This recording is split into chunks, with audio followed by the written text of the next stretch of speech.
All right, guys, Copper Cutlass here. Today is cleanup day. You can see that I'm thinking, what are you eating, dude?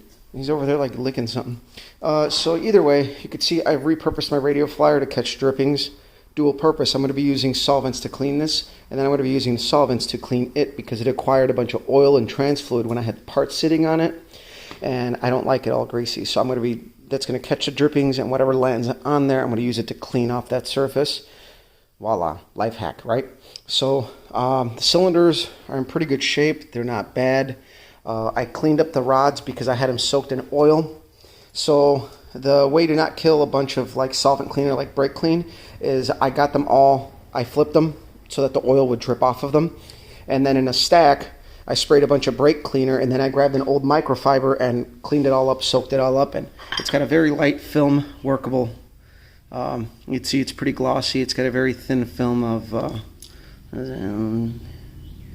me see, off camera here. Okay, it's a tiny little bit of pitting there, but that's not a problem. But you can see that, you know, I cleaned them up. My hands are going to get super oily, no more than normal during assembly, so this is workable. I got 2 pistons cleaned before I realized I need a couple of things. I need to go back to the shop. So these cleaned up really good. Check that out. This piston rod's doing the Watusi here, man. So this thing was built too tight. You can see for the miles that it has, the scuffing on the pistons is just a little too much, but it's not rough, so it's good. I'm not going to worry about that. We'll find out where everything sits once I start measuring. I wanted to get in here and just measure and have the machine shop deal with everything, but no, there's a level of professionalism when you bring in stuff that's clean for your machinist, even if it's just bare bones cleaning, not deep or sonic cleaning. It says a lot about the person who's bringing in the work, and I don't like working with dirty stuff anyway, so I decided, you know what, today is going to pretty much be cleanup day, and I'm going to hopefully get to measure a lot of this stuff out tonight, so I'll update you guys as we go. It's about noon right now. I've been using the parts washer. Now, I know Simple Green did a lot of reading. There's a lot of controversy about working with aluminum. I think as long as you don't soak it, you're good, because that's what I've been using. So, you know, this is what they were looking like. And the pity of it is that I think there was a lot of work put into this engine. I realized that this engine has oil restrictors in the lifter bores. I'm on the fence about that, to be honest with you, because I've never ran them, and it looks like the deck was never milled down. So I want to bump up the compression, so that's one thing that I'm probably going to go after. If they sit, depending on where they sit, I'm probably going to go ahead and have them just zero deck it. So especially for the camshaft that I'm going to use, because that's kind of all I can get right now. So yes, once I'm done cleaning the engine, I'm going to clean my benches yet again before I start measuring stuff so I can use them. Again, I really haven't worked out here much. The last big thing I did was the fiberglass bumper that identifies as chrome, and I'm just trying to get out here and stay positive lately. The last week I probably mentioned it a couple times, I haven't been up on the up and up in my head, and I've just kind of been a little bit groggy and just not very motivated to get out and do much all around. I should be working on the front room of my house, but all of June, that's what it's going to be for. So the machinist said he could have this thing turned around pretty fast for me, but I'm giving myself all of June to finish my house projects, and then I can have full focus on this engine for you guys. So stay tuned. I'll follow it up here. I got to run out to the shop, pick up a couple things. Okay, guys, so I'm following it up here. My rods and pistons are all pretty cleaned up. I obviously already showed you the rods. I cleaned up the block using the expensive 1K heater fuel. That stuff doesn't smell as bad. It clears out pretty good. So you can see a lot of the gunk is off of all these parts. The block is pretty clean. You know, this area that was caked is nice and clean. And I didn't use much. I filled up this bottle. I may have used half a bottle. So really, it goes a long way if you spray this on, and then you use a rag, you clean it up, and then you finish it up with just a hair of brake clean. So that way it dries it up really nice, and you can see there's not a lot of, kept the floor pretty clean, and the radio flyer is clean, and then the kerosene mix is in good with the oil, so I just put it in with the oil. So let me see, piston number 6, I believe. I'm worried. So these are scuffed up, but they're not bad. Okay, that's normal. This one right here, though, got it good. It's not too rough, but you could tell that it got hot. So I'm going to talk to the machinist and see if maybe we'll flip pistons from one side to the other, because obviously if you have a piston that faces forward on this, on let's say the arrows, the front of the block. So if this piston gets installed on the passenger side of the block, the load side is now this side, which is nice. And maybe I can polish this out and smooth it out, because it's really not that bad. It doesn't really catch my nail. This is the only bad one. Obviously this motor got a little hot. The rod on this one isn't too bent. The other one was bad, but I'm willing to risk it. Obviously, I think they were a little too tight on the piston and wall, and we'll find that out once I measure.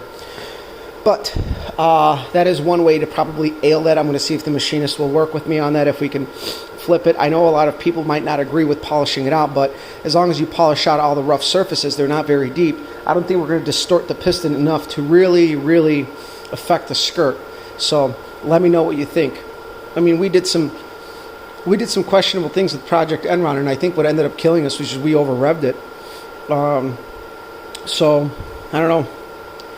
I'm on the fence about this one. If I need one piston, I'm just going to try to get all new ones, and at this point, if it has to get bored, then I'm going to go with like a 425 piston and just go all out, make it like a 362. Yeah, I think it ends up being like a 362. So that's the only concern right now, but everything else looks pretty good. I'm about to clean up the crankshaft, and then once that's clean, I'm going to go ahead and clean up my benches, get everything set up, start miking everything out, and go from here. So I'm kind of stoned right now with all the fumes of all the different solvents. Probably should have worn a respirator, but I think this has kind of mellowed me out for sure. So I'll let you guys go. Alright guys, so I cleaned up. Let me show you. Took out a bunch of stuff, swept the floors. I mean, relative cleaning is relative, right? All the big shit, like I just noticed that, and that shit drives me nuts, but it's clean. I cleaned off my bench, put tools away. I got my cylinder heads over there. Rods and pistons are up here. The rods we're going to be using are here. The crankshaft, as you can see, has dried up very nicely and cleaned up really good. We got it degreased. The block as well dried up really nice. You see, surfaces are pretty dry. It still has a little bit of oil residue, but that's fine. All the gunk is gone. That's the important part. So from here, I'm going to measure everything out, write down the specs, and we'll go from there. And now I will have to put one of the old rod and piston assemblies with a bearing and see where it sits deck height. I'm pretty sure this thing was never milled on the deck surface, so we'll see where that stuff sits. But I'm going to leave that last. So I'm going to spec everything out, put all the bearings in the main bores, measure that out. You know, rod bearings in here, measure them out, and go from there. So we'll let you guys go. Alright guys, so this is kind of the closer for the day. I've been out here all day. You guys got the other tidbits of me cleaning it up and everything. So I got the rods all torqued down, measured out my vertical clearances. They vary between like a thou. On the low end, alright, so I'll read off the stack to you. 3, 3, 3, 2.5, 2.5, 2.5, 3, 2.5. So that's 1, 2, 3, 4 that are at 3 thousandths clearance and 4 that are at 2.5 thousandths clearance. That they're okay as far as the clearance. Like, so we're on a standard crank, and if we were literally just to polish the rod journals, those clearances would be okay. But there's a half thou clearance between all of the bearings. I'll get to that in a bit. Crank across the board, pretty much bang on, not bad at all. For a factory standard crank, it's good. Now I went ahead and I put the main bearings in and I torqued them down. So the rear bearing is at 3.5. Then the number 4 is at 2 thou. The number 3 is at 3 thou. The number 2 is at 2 thou, and the number 1 is at 3 thou. They're all over the place. So I don't know if these bearings are just a bad batch, because I don't think even with the align hone it would be that far off if they just put the caps on and didn't align hone it. So I'm going to actually have to go back and actually measure the main bore housing, on each one without the bearing and see where they're at.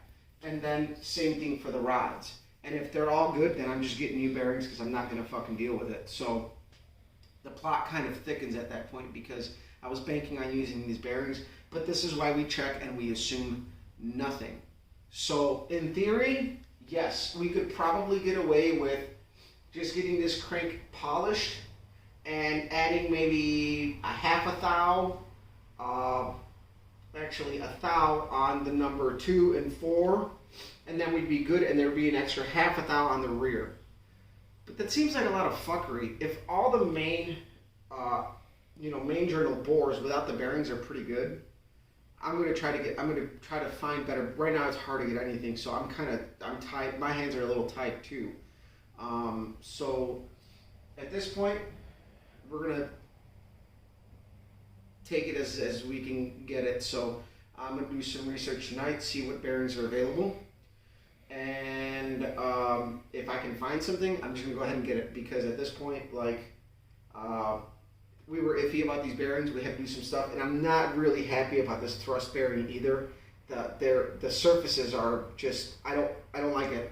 So that's another reason to get new bearings off the bat. The rod bearings I can probably live with, but the main bearings absolutely not. I'm not happy with that. So either way, we still have to find out what's going on. I have to go back and retorque everything with everything off and measure it all out again.